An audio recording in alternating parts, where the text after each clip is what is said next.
Imagine going to work every single day and smiling at a coworker, sharing small talk, maybe grab lunch nearby. Just being human, being kind.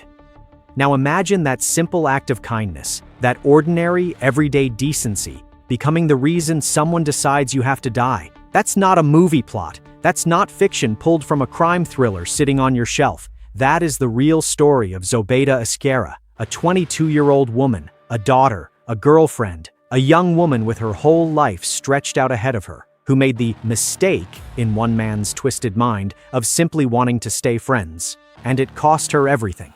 Welcome to Elias Noir's True Crime Stories, where we shed light on stories hidden in the shadows. And before we go any further, if you're new here, make sure you follow, like, share, and subscribe. It genuinely helps this channel reach more people, and there is a lot more where this comes from. Now, before we get into it, I want you to picture where this happened, because the location matters more than you might think.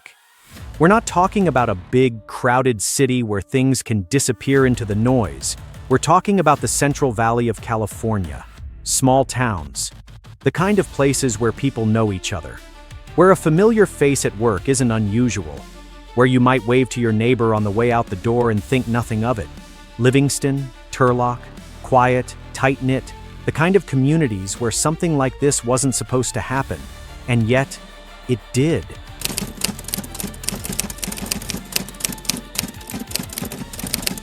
Zobeyda Esquerra, who most people called Zoe, was 22 years old. Young, hardworking, just trying to build her life the way most of us do. One shift, one paycheck, one ordinary Tuesday at a time.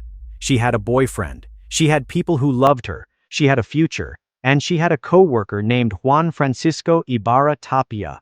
At first, their relationship was what you'd call completely normal. A workplace friendship. The kind millions of people have every day without a second thought. They talked. They got along. Nothing alarming. Nothing unusual. But something shifted. And the moment Zoe tried to establish a boundary, the moment she made it clear that she wanted to remain just friends, something inside Juan Francisco Ibarra-Tapia snapped, because in his mind, her choice was not hers to make.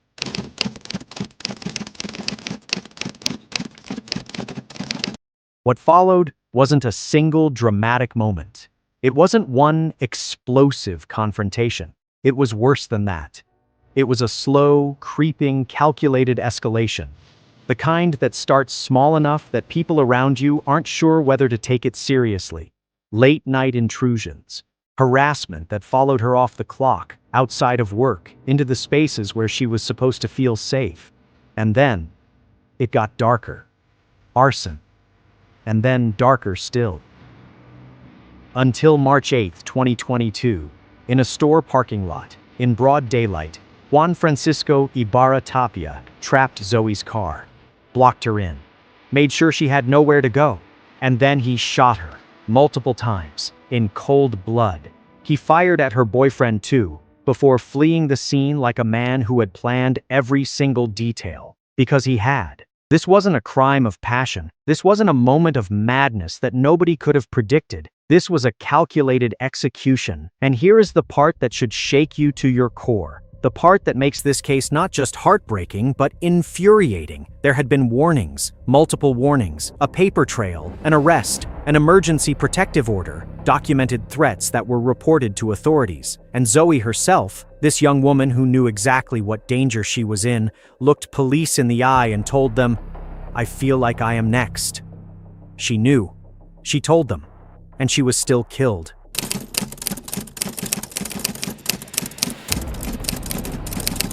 Over the course of this story, we are going to walk through this case in full. And I mean in full. We're going to look at who these people were, what exactly happened, where the system failed, why this man's obsession turned lethal, and how a timeline that stretched from the summer of 2021 all the way through a 2024 conviction unfolded step by step. We're going to examine the psychology behind what experts call obsessive entitlement. This deeply dangerous belief that another person's rejection is somehow a crime against you. That a woman saying no is an act of war. We're going to look at what the law did and what it didn't do. The gap between a protective order on paper and real, breathing protection in the real world. And we're going to ask the uncomfortable questions. The ones that don't have easy answers but need to be asked. How many red flags does it take? How many reports? How many documented threats? How many times does a woman have to say, "I'm scared," before the system actually keeps her safe? This is more than a crime story. This is a cautionary tale. A case study in what happens when warning signs are minimized, when a victim's fear is treated as something less than urgent, and when one man's obsession is allowed to breathe and grow until it becomes something irreversible. Zoe Esquerra deserved better. She deserved to be alive. And the least we can do, the very least, is make sure her story is heard. All of it, in full, without flinching. So stay with me, because this case is about to get into details that will genuinely shock you. Let's start from the very beginning.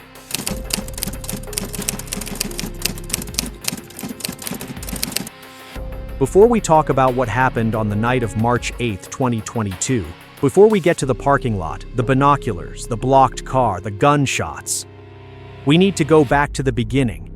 Because here's the thing about cases like this one. The murder is never really where the story starts.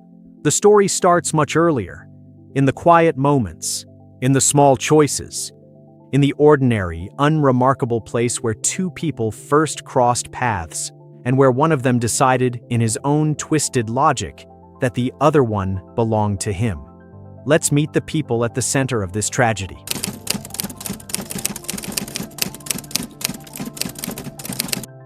Zobeyda Esquerra, 22 years old.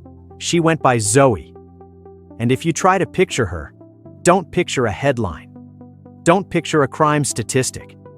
Picture a young woman in her early 20s showing up to work, doing her job, paying her bills, loving her boyfriend, and talking to her family. Just living. She lived in Livingston, California, a small agricultural town sitting in the heart of the Central Valley, the kind of place where most people know most people, where the community is woven tight, and where the idea of someone from your workplace becoming a predator feels almost impossible to wrap your head around. She worked at an O'Reilly auto parts store, an everyday job, the kind of job millions of young Americans hold while building towards something bigger. And that store, that completely ordinary fluorescent-lit auto parts store, is where everything began to unravel.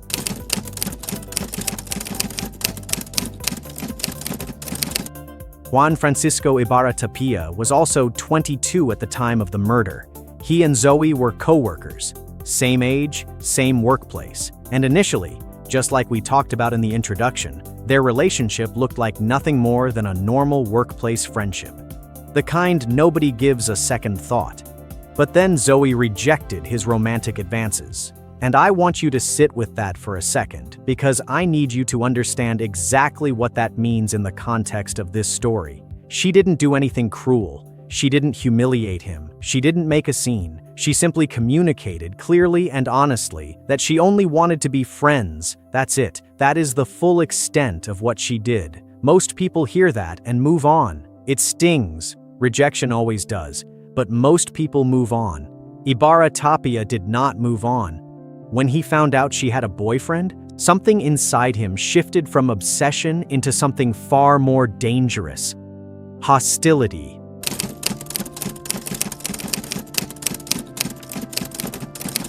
Now, Zoe and Ibarra-Tapia aren't the only people in this story. There are others. People whose lives got pulled into this nightmare, whether they chose it or not. There's Zoe's boyfriend, a man who survived that night by a margin that still feels miraculous when you hear the full details. He watched the woman he loved get shot in front of him, who carries that night with him every single day. There's Zoe's sister, Cynthia Venegas. Remember that name, because Cynthia became one of the most important voices in this case after the murder. She spoke publicly. She didn't stay silent. She made sure the world knew not just what happened, but how and why the system let her sister down. And there are the institutions, the organizations that were supposed to form a protective wall around Zoe and, for reasons we're going to examine very carefully, failed to do so. The Livingston Police Department, which received the initial stalking reports. The Turlock Police Department, which led the murder investigation. The Stanislaus County District Attorney's Office, which eventually prosecuted the case all the way through a 2024 conviction. And then there's O'Reilly Auto Parts, the shared employer, the shared location, the place that connected these two people, and ultimately became the site of the final fatal ambush.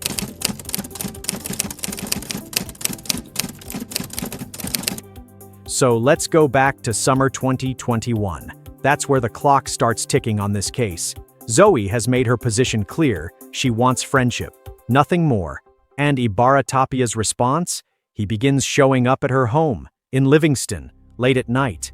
Think about what that means for a moment. After a full day, after work, after whatever normal evening routine a 22-year-old woman has, Zoe is at home, in what should be her sanctuary, the one place a person should feel completely, unconditionally safe. And he is outside, pounding on her windows, pounding on her doors, in the middle of the night.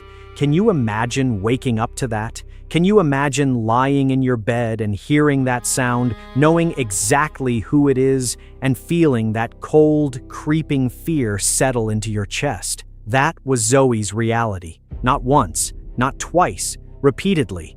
But he didn't stop there.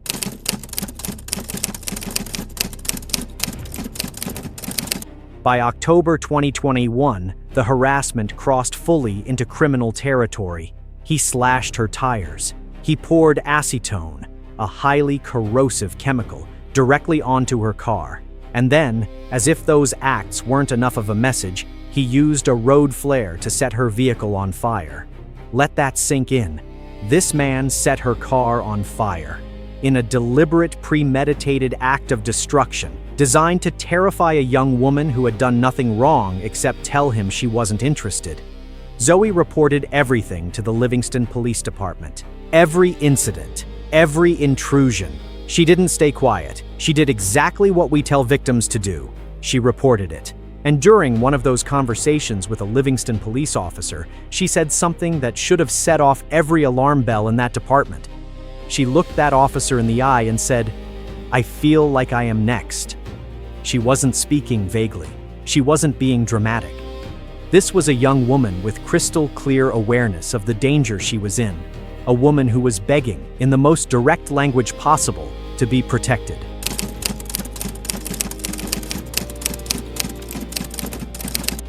Ibarra-Tapia was arrested.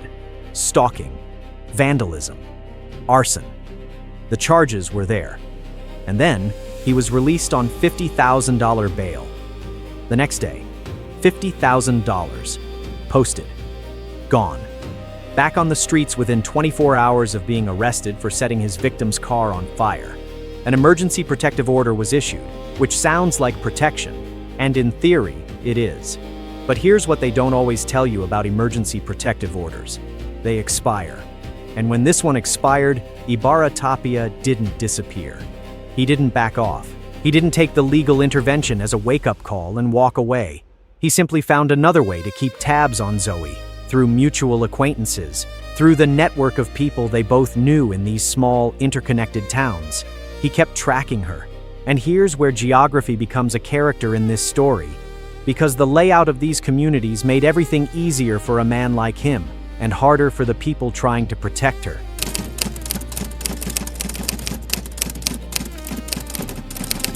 Livingston and Turlock. They sit roughly 15 to 20 miles apart in the Central Valley, close enough to drive between in under 30 minutes. Small enough that everyone's social circles overlap. Big enough that law enforcement in one town doesn't automatically coordinate with law enforcement in the next. And that jurisdictional line, that invisible border between Merced County, where Livingston sits, and Stanislaus County, where Turlock sits, became one of the quiet structural failures in this case. The initial stalking reports filed with Livingston, Merced County. The murder. It happened in Turlock, Stanislaus County. Different departments, different jurisdictions, different county systems. The result? Coordination gaps. A bail release that happened faster than protective measures could be reinforced. An emergency order that expired without being renewed. A a predator who slipped through the seams of a system that wasn't built to track someone moving between county lines. And the shared workplace, the O'Reilly Auto Parts connection, made his surveillance effortless. He already knew her schedule. He already knew her routines. He knew which store she worked at, what hours she kept, and who she spent time with. That knowledge is dangerous in the hands of an obsessive stalker. It becomes a tactical advantage.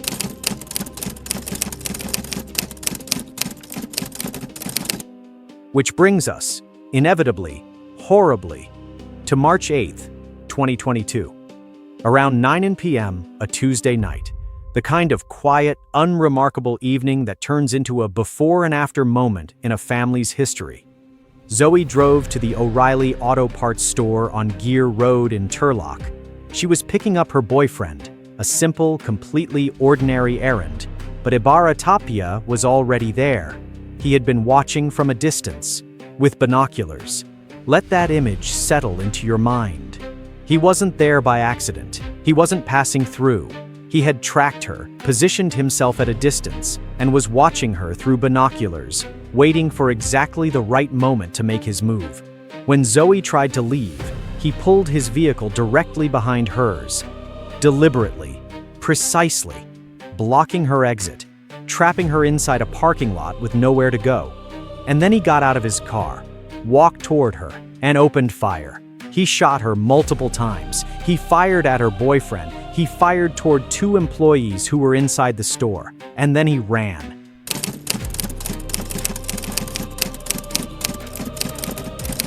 He didn't get far. His vehicle crashed in the 1300 block of North Quincy Road, the escape route of a man whose plan, however meticulously laid, had just collapsed in real time. A resident spotted him hiding in the 1300 block of Estates Drive. He was arrested there, crouched and fleeing, a man who had just carried out an execution and was now trying to disappear into a neighborhood street. The Turlock Police Department took him into custody. Zoe's boyfriend survived. The employees inside the store survived. Zoe did not.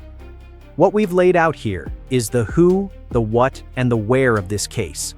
And even at this stage, even just knowing the names, the places, and the sequence of events, the questions are already forming, aren't they? How does someone go from coworker to killer in less than a year? How does a woman report her fear to the police and still end up dead? How does an arrest, a bail posting, and an expired protective order add up to a system that calls itself protective? Those questions don't have simple answers, but they have real ones, and we're going to find them. Stay with me, because in the next chapter, we're going to go deeper, into the timeline, into the psychology, into the exact step-by-step breakdown of how a workplace friendship became a stalking case, and how a stalking case became a murder.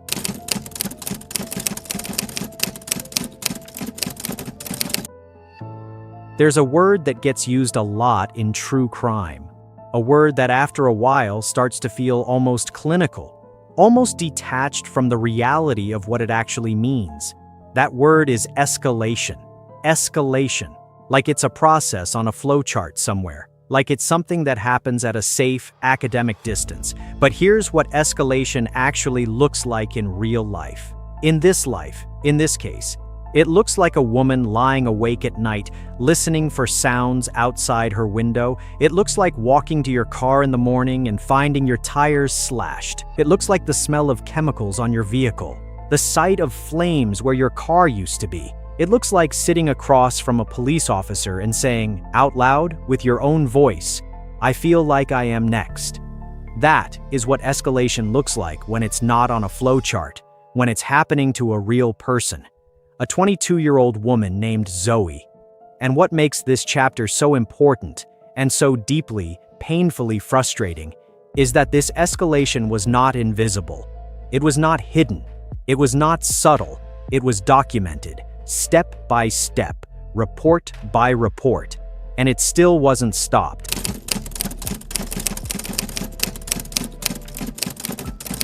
Let's lay this out exactly as it happened, because the timeline of this case is one of the most important things to understand, And once you see it laid out in sequence, the tragedy of it hits completely differently. Summer 2021, that's where it starts. Zoe and Ibarra-Tapia are co-workers. He develops feelings for her. He tells her so. And Zoe, being honest, being decent, tells him clearly, she only wants to be friends. She's not interested romantically. She wants to keep things friendly and professional. That's it. That's the entire provocation. A no. A kind, honest, completely reasonable no. And Ibarra-Tapia could not accept it. But here's what I want you to notice. The harassment doesn't go from zero to arson overnight. It creeps. It builds. It escalates in stages, the way these cases almost always do, the way the experts warn us about, the way the red flags appear one at a time until suddenly you look back and realize they were everywhere. First came the home intrusions, after work hours, after dark, showing up at her house in Livingston, pounding on windows, pounding on doors, in the middle of the night. Night after night. A grown man standing outside a young woman's home in the dark, demanding attention she had never agreed to give him. Think about what that does to a person psychologically. Think about what it means to not feel safe in your own home. To go to bed knowing that at some point tonight, those sounds might start again, that he might be out there again, watching, waiting. That was Zoe's reality for months.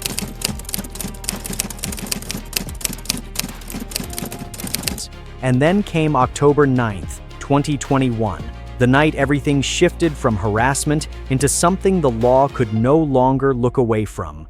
Ibarra-Tapia slashed Zoe's tires. He poured acetone directly onto her car. Acetone, a chemical that eats through paint, that damages surfaces, that makes absolutely clear this is not a random act of vandalism. This is targeted. This is personal. And then he used a road flare to set her car on fire. A road flare, pressed to her vehicle, flames catching. A woman's property, her transportation, her independence, the thing that gets her to work and home and everywhere she needs to go, is burning.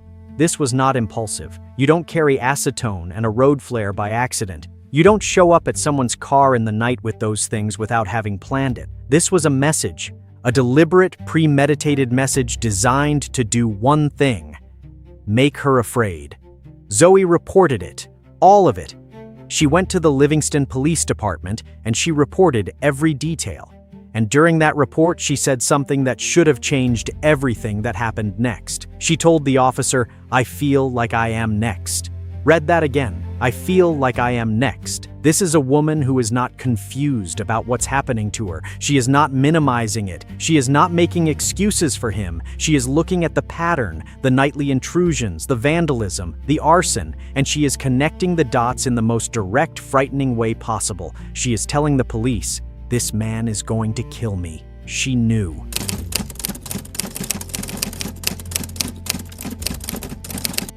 Ibarra-Tapia was arrested that evening. Stalking, vandalism, arson.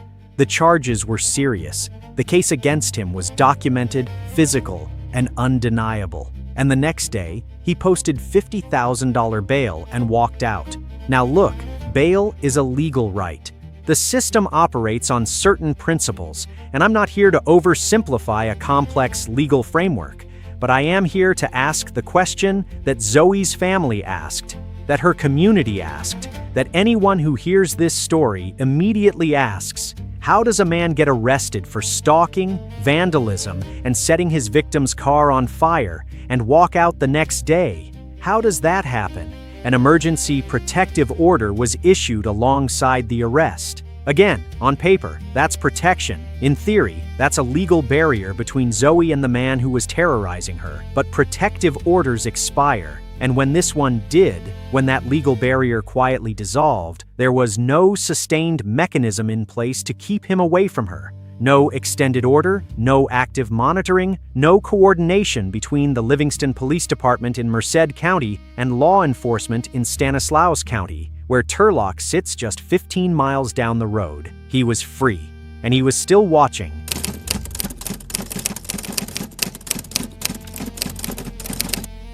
This is the part of the timeline that is easy to overlook, and it's the part that matters enormously. From late 2021 into early 2022, there is no dramatic incident on the record, no new arrest, no new report filed. But make no mistake, Ibarra-Tapia did not stop. He kept tracking her through mutual acquaintances, the shared social circles that are simply unavoidable in small, tight-knit communities like Livingston and Turlock. He gathered information. He monitored her movements. He knew where she was going. He knew her routines. And here is something that the criminal psychology behind cases like this makes absolutely clear. The absence of visible incidents doesn't mean the threat is gone. It often means the predator is planning. The quiet period wasn't healing. It wasn't backing off. It was preparation. He was building towards something.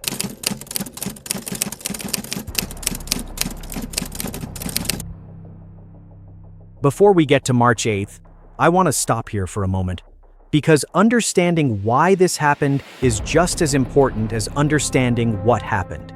Court records from this case reveal something that is as illuminating as it is chilling. Ibarra-Tapia had told Zoe he loved her, and when she told him she only wanted friendship, when she drew that clear, reasonable, completely human boundary, his response wasn't sadness. It was entitlement. He reportedly said, "It takes time for someone to fall in love."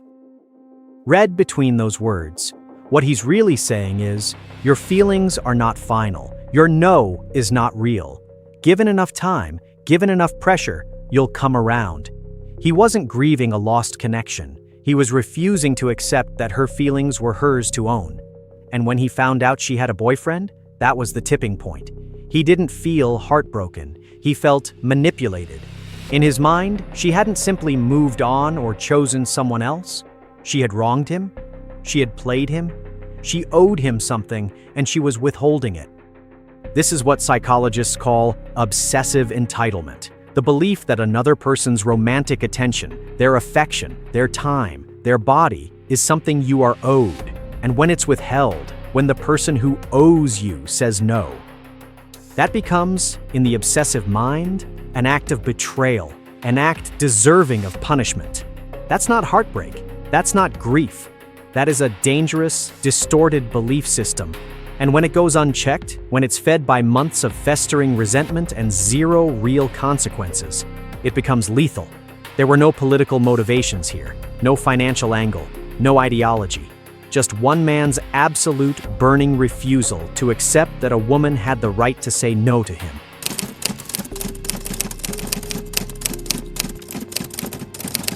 Which brings us, finally, inevitably, to March 8th, 2022. Around 9:01 p.m., Zoe drives to the O'Reilly Auto Parts store at 1144 Gear Road in Turlock. She's picking up her boyfriend from work. A simple task. An ordinary Tuesday night errand for a young woman who still was just trying to live her life. But Ibarra-Tapia was already there. He had followed her from Livingston, 15 to 20 miles, down a Central Valley road, tracking a woman he had been surveilling for months. And he didn't just show up in the parking lot. He had positioned himself at a distance. He was watching her through binoculars. Let that image stay with you for a moment. Binoculars. This man was so calculated, so coldly, deliberately premeditated, that he brought binoculars. He stood at a remove, watching, waiting, timing his move. This is not a crime of passion. This is not a man who snapped in a moment of emotional overwhelm. This is a man who planned.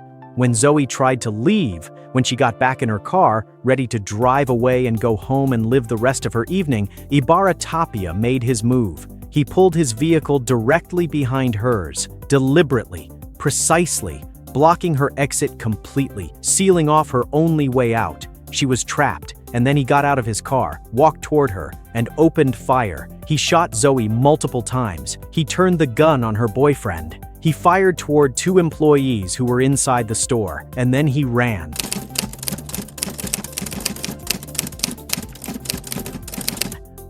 But a man who spends months planning a murder doesn't always plan the escape quite so carefully.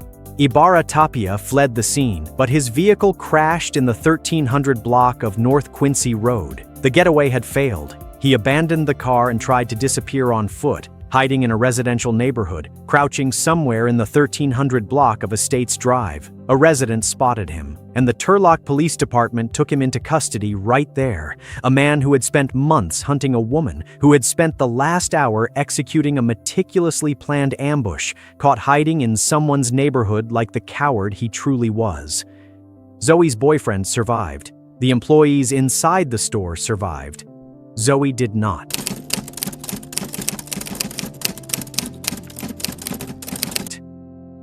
In the immediate days and weeks that followed, this case drew significant media attention, not just locally, but across California and beyond. And the coverage kept returning to the same focal points over and over again. "I feel like I am next." Those words, that statement, the documented, on-the-record warning from a victim who knew she was in danger and said so out loud to the police, and the $50,000 bail, the overnight release, the expired protective order, the coordination gaps between the two county law enforcement agencies.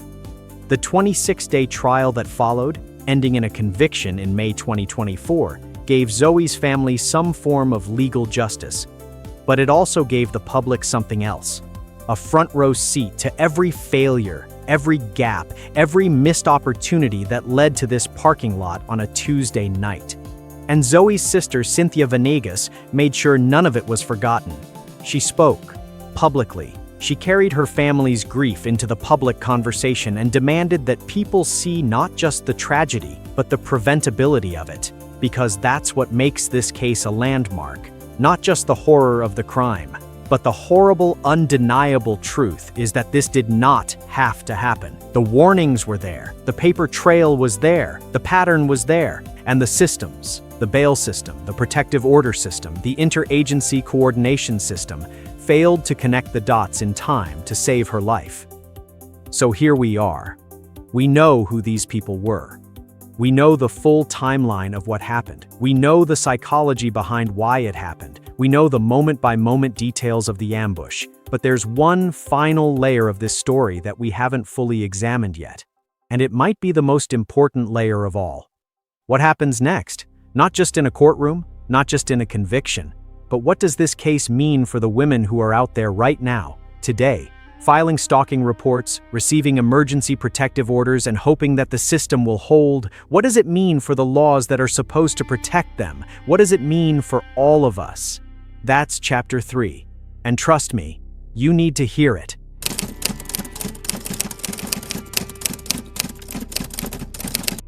We've walked through the who. We've walked through the what, the where, the when, and the why. And if you've made it this far, if you've sat with this story through everything we've uncovered, then you already know that this isn't just a crime story. This isn't just a case file with a beginning, a middle, and an ending. This is a mirror held up to a system that was supposed to protect a 22-year-old woman and didn't. A mirror held up to a culture that still, in too many places, treats a woman's fear as something less urgent than it actually is. A mirror held up to laws and protocols and institutions that, on paper, exist to keep people safe, and in practice, left Zoe Esquerra completely and tragically exposed. So in this final chapter, we're not just going to summarize what happened, we're going to reckon with it, we're going to look at what this case proved, what it exposed, and, most importantly, what it demands of us going forward. Because if Zoe's story ends with a conviction and nothing else changes, then we haven't honored her. We've just consumed her tragedy and moved on. And she deserved so much better than that.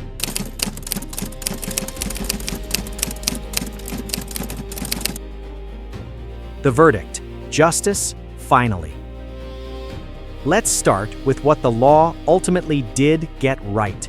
After a 26-day trial, 26 days of testimony, evidence, and the kind of courtroom proceedings that force a family to relive the worst moments of their lives over and over again, Juan Francisco Ibarra-Tapia was convicted. May 2024, more than 2 years after that parking lot on Gear Road, and on July 3rd, 2024, more than 2 years after he took Zoe's life, he was sentenced to life without the possibility of parole. He will never walk free again. And I want to acknowledge that. I want to acknowledge Cynthia Venegas, Zoe's parents, her boyfriend, and everyone who sat through that trial and fought for that outcome. That conviction matters. That sentence matters. Legal accountability is not nothing. But, and this is a very important but, justice in a courtroom, as real and as necessary as it is, does not bring Zoe back. It does not erase the 2 years her family spent waiting. It does not answer the question that haunts every single person who has studied this case closely. Why did it have to get to a courtroom at all?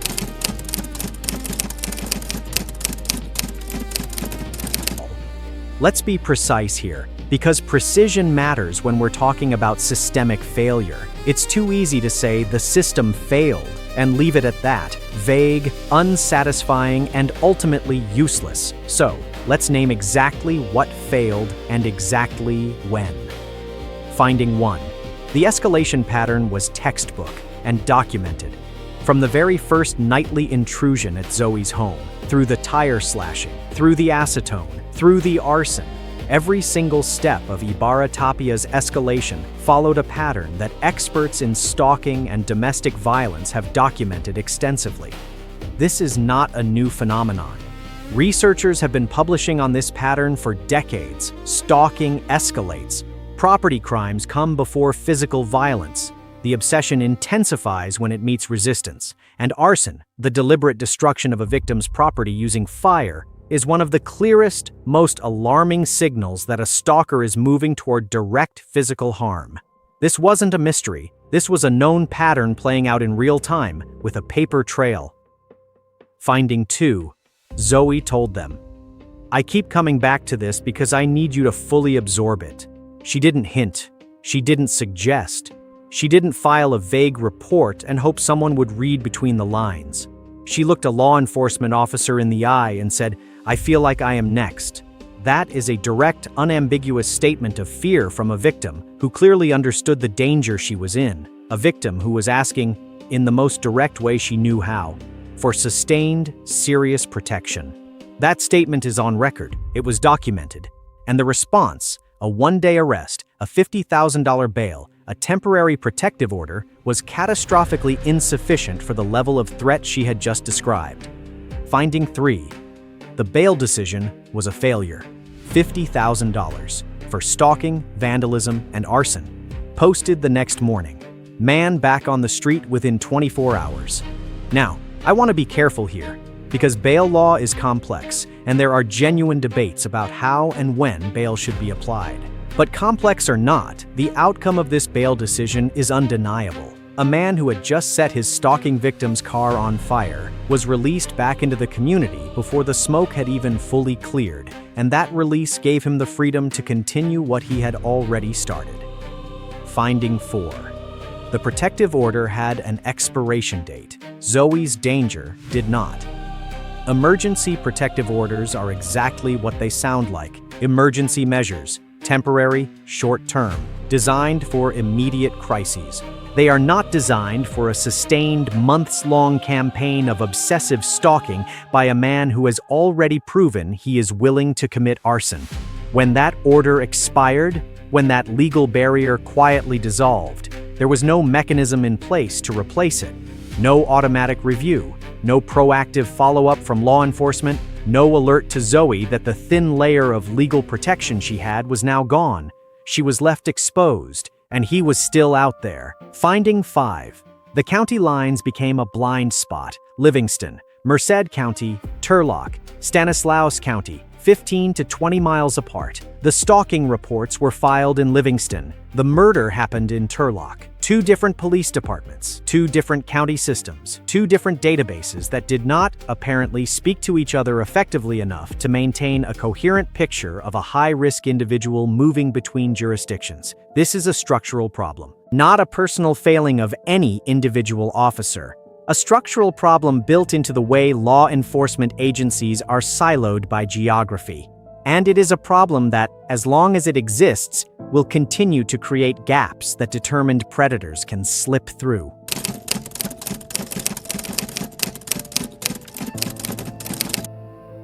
Before we get to what needs to change, I want to spend one more moment on why this happened. Because understanding the psychology of obsessive entitlement isn't just academically interesting, it's practically essential if we want to prevent the next case. Ibarra-Tapia reportedly said, when confronted with Zoe's rejection, that it takes time for someone to fall in love. That sentence is the entire psychology of this case compressed into 11 words. In his mind, her feelings were not final. Her no was not a real answer. It was a starting position in a negotiation he was determined to win. Her existence as a person with autonomous feelings, autonomous choices, and the right to decide who she loved and who she didn't, that simply did not compute for him. And when the reality of her autonomy became undeniable, when he found out she had a boyfriend, when he realized she had simply moved on and chosen someone else, he didn't grieve, he didn't accept it. He decided she had wronged him. She had manipulated him. She owed him something, and he was going to make her pay. This is the core of obsessive entitlement, and it is not rare. It is not confined to extreme cases or obvious monsters. It exists on a spectrum, and it begins in the quiet, everyday belief that a woman's no is negotiable, that persistence is romantic, that rejection is an obstacle rather than a final answer, that love is something you can pressure someone into feeling. At the end of that spectrum, you get a man with binoculars in a parking lot in Turlock.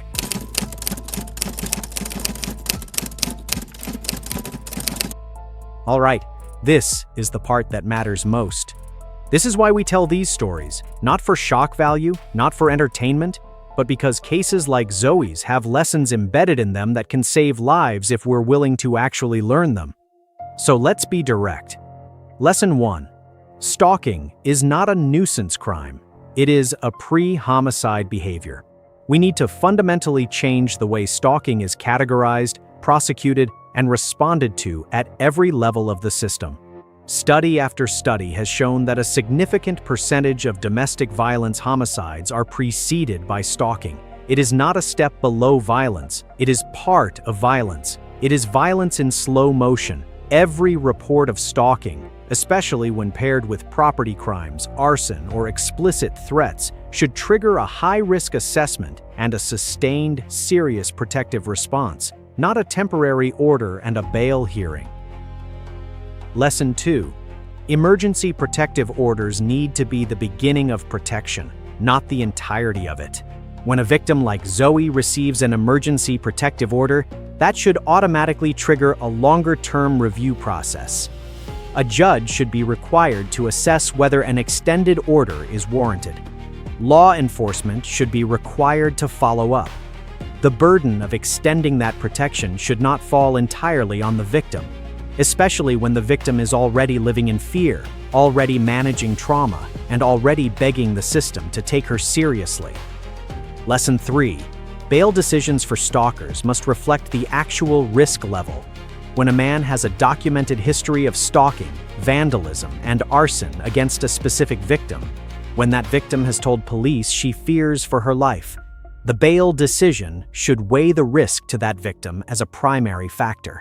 Not just the charges on paper, the demonstrated pattern of behavior, the escalation curve, the words the victim used when she described her fear.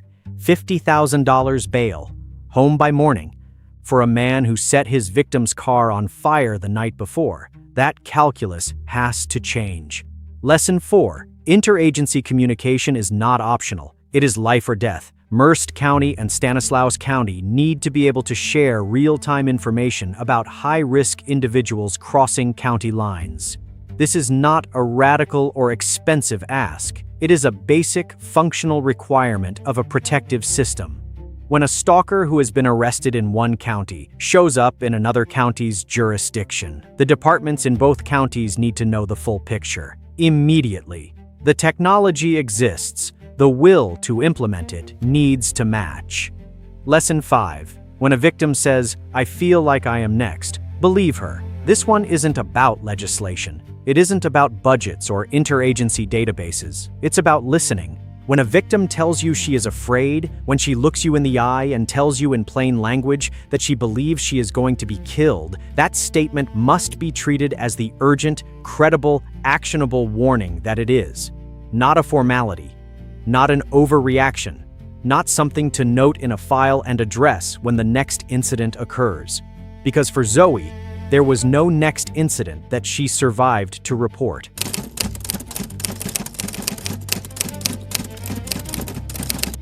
I don't want to close this chapter without coming back to the people at the center of it.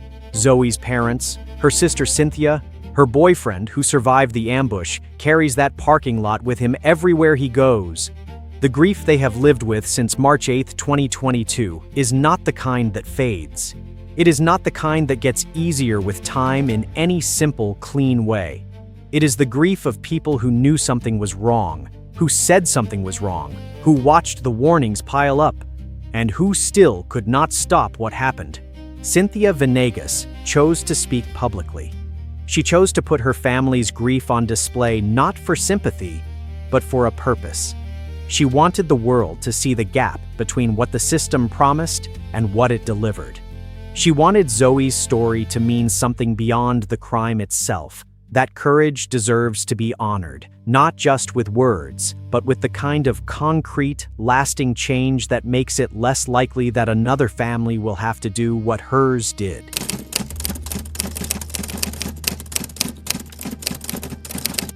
And beyond the family, there are the communities of Livingston and Turlock, small towns, tight-knit, the kind of places where people feel, on some level, insulated from the worst of things.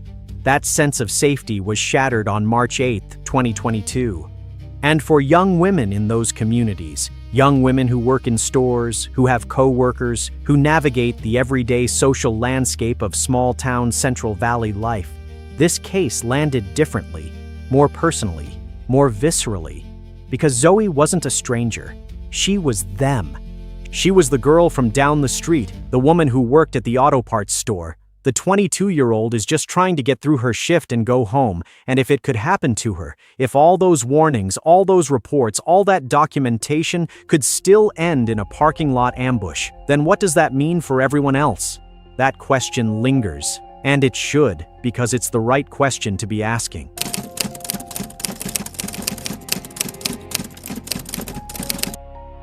Zobeyda Zoe Esquerra was 22 years old. She worked hard, she loved her boyfriend, she was honest about her feelings, she set a clear, reasonable boundary with a coworker. She reported every incident to the police, she told them exactly what she feared. She did everything right, and she was still killed in a store parking lot by a man who believed her life was less important than his wounded ego.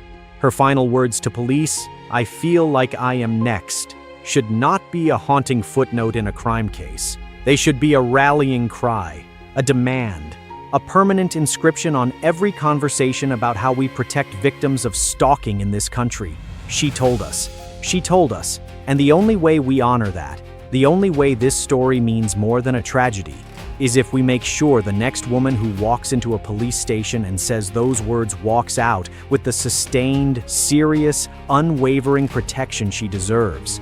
Zoe deserved that. Every woman who comes after her deserves that. And it's on all of us, as citizens, as communities, as a society that builds these systems and elects the people who run them, to demand that it happens. Rest in peace, Zoe. Your warning will not be forgotten. If this story made you think differently, about people, about systems, about the thin line between who someone appears to be and who they actually are, then share it with someone who needs to hear it. Not for the shock, for the conversation it starts. Subscribe if you want to keep going deeper. New cases, real psychology, no easy answers. And drop a comment below. I read everyone. What part of this story stayed with you?